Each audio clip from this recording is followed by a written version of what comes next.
இன்னும் எத்தனை நாள் தான் பயத்தோட வாழ்றது? என்னையா சொல்ற? நாம சென்ட்ரல் மினிஸ்டரா இருந்தும் நம்ம கையில எதுவும் இல்ல. குரு பாண்டிய குனினா குனிஞ்ச பழகிட்டோம். சூரிய ஒருத்தன் போயிட்டாரு, கருடனும் போயிட்டான். இப்ப யாரோ ஒருத்தன் வந்து எஜமான உட்கார்ந்துட்டு இருக்கானா? Somebody else from this organization is controlling it? No sir, வெளியில இருந்து யாரோ வந்து சாகடிச்சிட்டு அவனோட கண்ட்ரோல் எடுத்துட்டானு சார். வாட்? நாம உடைக்க வேண்டிய பாறை எவ்வளவு கெட்டியா இருக்குறத பத்தி தான் யோசிச்சோம்.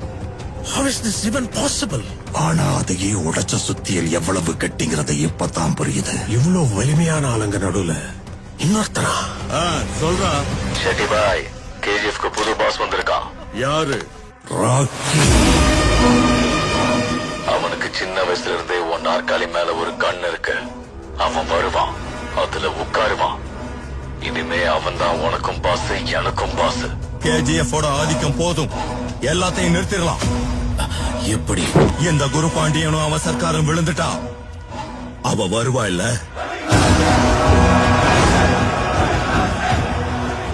அவளே முடிச்சிருவா. நாம இப்ப மத்த எம்பிக்களை ஒத்துக்க வைக்கணும்.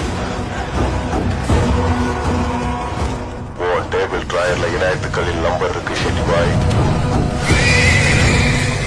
இனி நீ முடிவு பண்ண. இப்ப இந்த சுத்தியலை எப்படி உடைக்கிறதுன்னு யோசனை பண்ணு. ஆனா அங்க ஏற்கனவே ஒருத்தன் தன்னோட கால் தரத்தை பிடிச்சிட்டாங்க.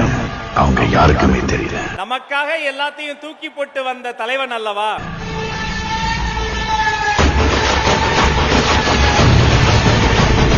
Powerful people come from powerful places. Andrews எப்போ பாம்பே லாலிபாப் தர மாதிரி தரேன்னு சொன்னாலும் ராக்கிக்கு அந்த சமுத்திரம் கூட சின்ன பழம் மாதிரி ஆயிடுச்சு.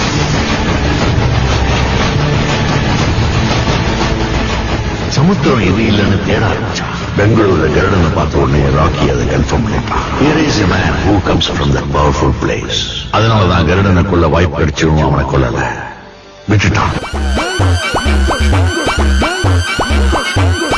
கேஜிஎஃப் பிடிக்க அவனுக்கு ஒரு பெரிய படையே தேவைப்பட்டுச்சு. யாரு மேல யாரு கீழே அப்படின்ற பாகுபாடெல்லாம் எப்போ நம்ம பார்க்க போறதே இல்ல.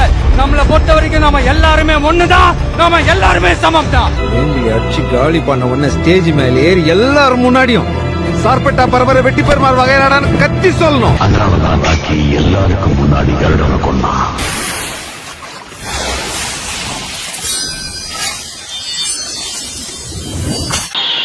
ஐயோ, கடலையே கவுத்துட்டானுங்களே.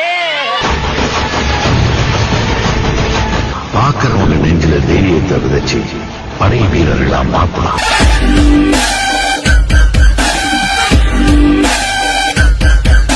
திராவிட இயக்கம் இல்லைன்னா யாருமே இங்க படிச்சிருக்க முடியாது அப்படின்னு ஏவாவேலு அவர்கள் பேசியிருக்காரு சார். என்னத்தையாவது பேசிக்கிட்டு இருப்பா. யாரு கண்டுக்க? திராவிட இயக்கம் இல்லை என்றால் யாரும் படித்திருக்க முடியாது என்றால் கேரளாவிலும் ஆந்திராவிலும் கர்நாடகாவிலும் யாரும் படிக்கவில்லையா? வடகிழக்கு மாகாணங்களில் யாரும் படிக்கவில்லையா? நீ கேட்ட ஒவ்வொரு கேள்வி என்ன செருப்பால் அடிச்ச மாதிரி இருக்கடா. ஓ, நீங்க இந்த திராவிட இயக்கமும் திமுகவும் இங்க இல்லைன்னா இன்னைக்கு நம்ம எல்லாம் தற்கூரியா சுத்தி இருப்போம். எழுத படிக்க தெரியாம கைரேகை வச்சுன்னு இருப்போம் இல்லையா?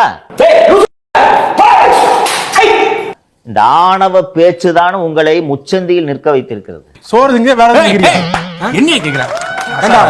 இப்ப நீங்க உட்கார்ந்துட்டு இருக்கீங்க இந்த டேபிள், இப்ப பேசிட்டு இருக்க மைக்கு, இதெல்லாம் நாங்க பார்த்து பார்த்து தேய்ச்சி தேய்ச்சி செஞ்சது அப்படின்றாரு. அமைச்சர் பெருமக்கள் உட்கார்ந்து கலநயத்தோடு டேபிள், முதலமைச்சர் உட்கார்ந்து இருக்கிற கலநய டேபிள், எங்க எதிர்கட்சி தலைவர் உட்கார்ந்து இருக்கிற கலநயத்தோடு டேபிள், இந்த எதிர்கட்சியில் இருக்கிற நம்முடைய தோழமை கட்சி சட்டமன்ற உறுப்பினர் உட்கார்ந்து கலநயத்தோடு இருக்கிற டேபிள், இந்த பேசுகிற ஒலிவாங்கி என்கிற மைக்கு, இந்த செக்ரட்டரி உட்கார்ந்து இருக்கிறது, இது அத்தனையும் செய்தது திராவிட மாடல் ஆட்சியில தமிழ்நாட்டுடைய பொதுப்பணித்துறை அமைச்சராக இருந்த நான் பார்த்து பார்த்து இரவு நேரத்தில் எப்படி நாம் செய்ய வேண்டும். அப்புறம் மானிய கோரிக்கையை பத்தி பேசியான்னா இந்த டேபிள் நான் செஞ்சது, இந்த மைக்கு நான் போட்டது, நான் கொப்பா விட்டு துட்லையா போட்ட?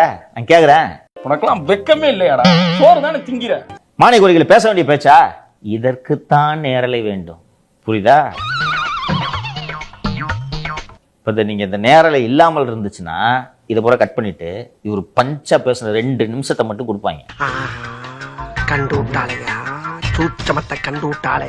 அது மட்டும் இல்ல சார், போதும் போதும் சொல்றாரு சபாநாயகர். இல்ல இல்ல எங்களை பேசவே விட மாட்டேங்கிறீங்கன்னு 20 நிமிஷத்துக்கு அப்புறம் சொல்றாரு. 1.5 மணி நேரம் பேசுறாரு சார். அங்கே அமர்ந்திருக்கக்கூடிய மற்ற எம்எல்ஏக்கள் பாவம் இல்லையா? நண்பா ஓ நண்பா, காதுகள் பாவம் இல்லையா? சரி, 1.5 மணி நேரம் பேசுனீங்களே, நீங்க 1.5 மணி நேரம் இல்ல 2 மணி நேரம் கூட பேசுங்க. எந்த துறையின் மானிய கோரிக்கை நடக்கிறதோ அது தொடர்பாக நீங்கள் பேச வேண்டும். அதுதானே முறை. அதானே உலக வழக்கம். இந்த டேபிளை நான் தான் போட்டேன், மைக்கை நான் தான் போட்டேன். ஆசாரிய நீ செதுக்கு நீ உட்காந்து இவர் சொத்துலையா போட்டாரு? இதை அமைச்சர் ராஜ்மோகன் அவர்கள் எடுத்து சொல்லிவிட்டார். இது எல்லாம் மக்கள் பணத்தில் போட்டது என்பதை நினைவுபடுத்த விரும்புகிறேன். இன்னொன்னு, இதெல்லாம் விவாதிக்கிறதுக்காக இருக்கு. அந்த டேபிள் செஞ்சது நாங்க தான், மைக்கு செஞ்சது நாங்க தான், சேர் செஞ்சது நாங்க தான். இது மக்கள் வரிப்பணத்தில் செய்யப்பட்டது தமிழ்நாடு அரசால் என்பதை சுட்டிக்காட்டுகிறது. ஐயோ, ஒரு பைத்தியக்கார பைலட் இந்த நாடு மக்களும் மாட்டிட்டு படுற பாடு. சரி. இன்னமும் திமுகவினர் பாடம் கற்றுக்கொள்ளவில்லை என்பதைத்தான் நாம் இதிலிருந்து புரிந்து கொள்ள வேண்டியிருக்கிறது. ஐயோ, இவன் என்ன ஜென்மம், சரியான சாக்கடையா இருப்பான் போல் இருக்க. ஒரு பெண் எம்எல்ஏ எழுந்து பாட்டு பாடுகிறார். கார் கூட்ட சந்தோஷம். கொடுத்ததெல்லாம் கொடுத்தார், இவர் யாருக்காக கொடுத்தார்? நான் என்ன சொல்ல வரேன்னா, ஆடி மாசம் கச்சேரி நடக்குமா, லைட் மியூசிக், அங்க போய் பாடுமா. நம்ம பவுடர் தம்பி லெங்க்தா ஒரு கவிதை பாத்தியா? அண்ணே, அமைச்சரை விட்டு தூக்காதீங்கன்னு என்றால் அந்த கவிதையோட பொருள். ஏஎம் பிஎம் பார்க்காமல் உழைக்கும் எங்கள் சிஎம், நாளைய பிஎம் நீங்கள் தான். ஐயோ சாமி, வேற மானிய கோரிக்கை மட்டும் பேசுங்க. நீங்க பாருங்க, மாண்பு முதலமைச்சரே காலையில் அவரை பற்றி புகழ்ந்து பேசுகிற போதே உடனே எனக்கு நோட் அனுப்பிச்சிட்டார். பேசுகின்ற உறுப்பினர்கள் மானிய கோரிக்கை மீது பேச சொல்லுங்கள் என்று. தன்னை பற்றி புகழ்வதை கூட விரும்பாத ஒரு முதலமைச்சருடைய கட்சியில இருக்கிற நீங்கள் தயவு செய்து மானிய கோரிக்கை மீது பேசுங்க. 100 ஆண்டு காலம் வாழ்க. சோ இங்க பாருங்க, நேரலையில இருக்கீங்க, எல்லாரும் பார்த்துக்கிட்டு இருக்காங்க. பட்டி தொட்டி எங்கும் பார்க்கிறார்கள். டீ கடைகளில் ஓடுகிறது, சலூனில் ஓடுகிறது. குடும்ப தலைவிகள் பார்க்கிறார்கள். சீரியல் பார்ப்பதை நிறுத்திவிட்டு பார்க்கிறார்கள். பாத்திரம் கழுவுறப்ப சட்டப்பேரவை நிகழ்வு போட்டுவிட்டு பாக்குறாங்க. இது இந்த அரசின் மிகப்பெரிய சாதனை.